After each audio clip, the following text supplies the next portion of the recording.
क्या नाम हुआ आपका? मेरा पवन कुमार के नाम तो अतुल जी के मामा है, तो उन्होंने वो 1 लाख दिया। 24 पन्ना में लिखले एआई इंजीनियर दर्द भरा दास्तान दुनिया के छोड़ दिहले। बेटा के अस्थि लेके पटना पहुँचले माई बाप, सरकार से न्याय के लगावल लोग गुहार। खबर का बा सब बताई भोजपुरिया समाचार। एहमाई बाबू के बयान भी सुनाई भोजपुरिया समाचार। चैनल पर नया बानी तो सब्सक्राइब कली, फेसबुक पेज पर देखतानी तो फॉलो कली, देखला के बाद शेयर जरूर करी। बेंगलुरु में अपन जीवन खत्म करे वाला एआई इंजीनियर अतुल सुभाष के मामला अब राष्ट्रीय चर्चा के विषय बन गई बा।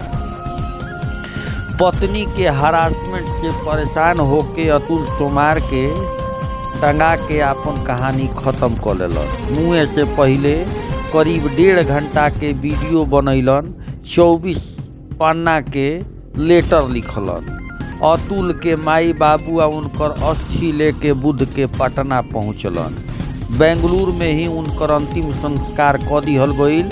पटना एयरपोर्ट पे अतुल के माई बाप अपन बेटा के न्याय के गुहार लगावत नजर अइलन। अतुल के माई अपना आँख के आंसू ना रोक सकत रही।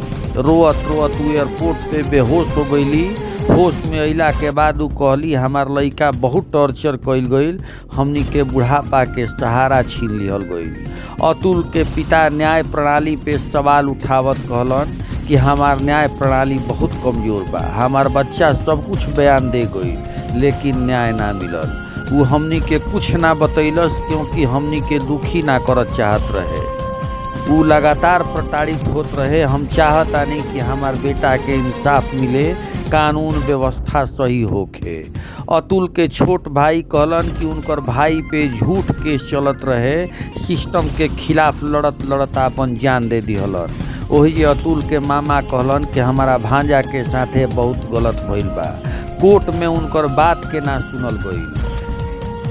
एह तरीका से न्याय खातिर गुहार लगावत।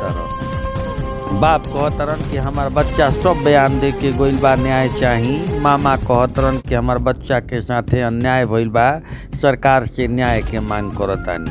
अतुल सुभाष के मामला न्याय प्रणाली या समाज में फैलल समस्या पे गंभीर सवाल खड़ा कर देले बा।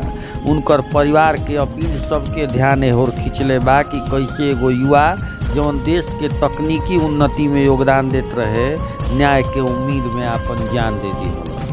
कहल गईल बा कि करईत सांप के काटल आ मेहरी के मारल पानियो न मांगेला। इहे हालात भइल रहे अतुल के साथे। जसही बियाह भइल, बियाह में किच चालू हो गईल। अपना गाँव में 1 दिन खातिर हो गईले आ मेहररुआ हिजा से अपन मर्द के साथे बेंगलुरु चल गईल अतुल सुभाष के साथे। जैसे तैसे एगो लड़का भइल, एकरा बाद ओहिजा टॉर्चर चालू हो गईल। एकरा बाद जाके कोर्ट से केस क दिहल लोग कि दहेज मांगता लोग।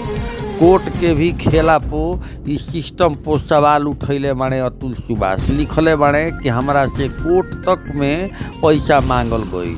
ई पूरा 24 पन्ना के चिट्ठा ऐसन खोलले बाड़े, बतावतारन कि एहिजा समाज में मेहरारू खातिर कानून बहुत कड़ा बा। पति कैसे प्रताड़ित होला एकर दर्द भरा दास्तान ई 24 पन्ना के नोट में लिख के अतुल सुभाष एआई इंजीनियर गईल बाड़न। पूरा सिस्टम के उठा के पटक देले बाड़े 24 पन्ना के आपन नोट में। उ लिखले बाड़े कि कवना तरीका से उ परेशान रहत रहन, कवना तरीका से उनकर मानसिक शोषण कइल जात रहे। एगो केस खत्म ना होके तो लड़की के परिवार के तरफ से दूसरा केस ठोक दिहल जात रहे। इनका कुछ ना सूझत रहे। अतुल सुभाष अपन माई बाबू के ई बात ना बतावल चाहत रहन, अंदरे अंदर घुटत रहन। घुटत एगो होनहार वीर पुरुष, एगो होनहार एआई इंजीनियर यह दुनिया के छोड़ी गईलन। लिखले कि अगर हमरा न्याय नइखे मिलत मुअलो के बाद तो हमार अस्थि कलश जौन बटुए गटर में फेंक दी है बाबूजी। सुनी इनकर बाबूजी का कहतारन दर्द भरा दास्तान आ शेयर जरूर करी सभे रौरा सबसे निहोरा करेला भोजपुरिया समाचार। ई हरेक पुरुष खातिर ऐसन खबर बा जवन सिस्टम सरकार के इनके साथ बहुत वो हुआ है और ये 4-5-6 महीने से ये मतलब ये पूरे प्लानिंग के साथ किया है और हम लोग को जिस दिन घटना घटी उस दिन तक भी हम लोग को थोड़ा सा किसी को महसूस नहीं होना चाहिए। हमारे बनोज साहब से वो 45 में वीडियो कॉलिंग उस दिन बात किया, छोटा भाई से बात किया और 1:30 बजे मेल देखता है और सब जगह मेल 20 मेल एक बार ये पूरे अपने महिंद्रा के बहुत ये सॉफ्टवेयर इंजीनियर थे तो उनको भी मेल दिया कि सर मैं आपका 1 महीने का आगे प्रोडक्ट बना के जा रहा हूँ जो आपकी कंपनी किसी तरह की दिक्कत में मैं अपने जूनियर को सारी बात बता दिए। यहाँ तक हम लोग कोई महसूस नहीं हो। 1:30 बजे उनको मेल आता है, एक फ़ोन आता है वहाँ से कि भाई तुम अतुल सुभाष के बारे में कुछ सुने हो? नहीं भाई तुम क्या 2 बजे रात में मजाक कर रहे हो? फिर हम लोग मैसेज देखे तो सही बस उस वक्त हम लोग लाइन में लग गए। हम लोग महसूस नहीं था कि मेरा बच्चा ऐसा कर रहे, जिस बच्चे को गोद में पाले उसको चिता में कुछ वो प्रोत्साहित कर रहा था। मैंने उनके जज साहब ये मेन इनके जज साहब से हट हो गया। जज साहब ने इनसे प्राय ये जो डेट देते थे तो ये मांगते थे कि हमको सैटरडे का दो, लेकिन ये जानते थे कि इनकी ड्यूटी है, ये महिंद्रा में काम करते थे, सॉफ्टवेयर इंजीनियर थे तो ये इनको डेट जानबूझ के ये बुधवार के दिन दिया जाता था कि इसका 3 दिन ये हो। बच्चे की परवरिश के लिए 40,000 बोला गया, इन्हें एक्सपेक्ट किया 40,000 रुपया इनको देने लगा। फिर उनको बोले कि 80,000 दो, 80,000 में वो तो बोले तुम्हारी इतनी अच्छी सैलरी तुम ₹1,00,000 क्यों नहीं दे देते हो? बोला सर मैं पैसा तो कांच में आता नहीं है, मैं कहाँ से दे पाऊँगा। उसमें उसकी बगल में उसकी मेरी बहू उनकी मनी वाइफ वो बोले तुम सुसाइड को उनको सुसाइड कौन कर लेते हो? क्या नाम है पवन कुमार के नाम तो अतुल जी का मामा है तो उन्होंने वो 1,00,000 रुपया बोला तुम्हारी अच्छी सैलरी को 1,00,000 रुपया क्यों नहीं दे देते हो? तो उसकी वाइफ बोलती है मेरी बहू कि तुम सुसाइड क्यों नहीं कर लेते हो? तो जब ये सब सुसाइड के बारे में बोले तो जज साहब वहाँ थी, वो हंसी इसको लग गया।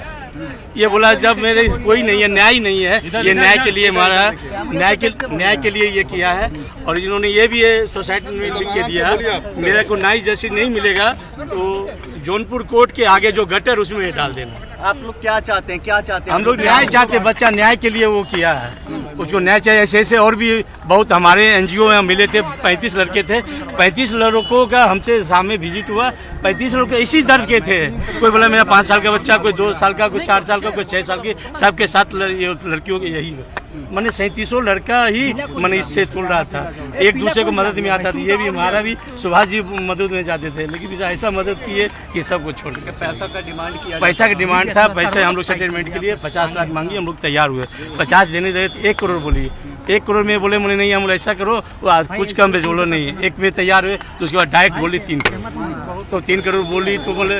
उसके बाद मेरे जो ये बहुत टैलेंट थे, इन्होंने कहा मेरे पैसे से पल फूल रहे हैं, मेरे पैसे से मेरे साथ ये कर रहे हैं तो हम अपने दुश्मन को पैसा देके क्यों बड़ी मजबूत करें? इससे बढ़िया मैं ही अपने आप मतलब वो 40 बनना के सोसाइटी नोट में सारा जीत के सारा चीज़ बचा के कहाँ पे एक चीज़ वो हर चीज़ में स्लिप डाल के हर जगह एक गाड़ी कहीं रोके, उसकी गाड़ी वहाँ मिलना, फ़ोन नंबर सबको बांटे, सबको टाइम बोले थे।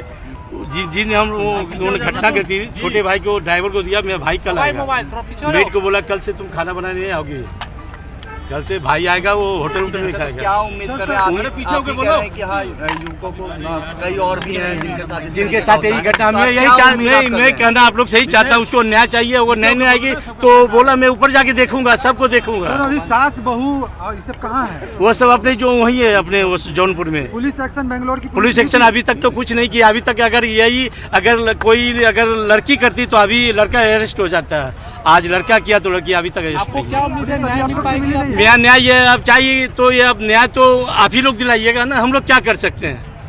हम लोग क्या कर सकते हैं? अगर मीडिया वाले में पावर होगी, मीडिया वाले के पास जितना हम लोग समय दिए हैं, जितना किए हैं, इसी आवाज़ के लिए तो हम लोग कोई मीडिया के पास नहीं आना चाहते।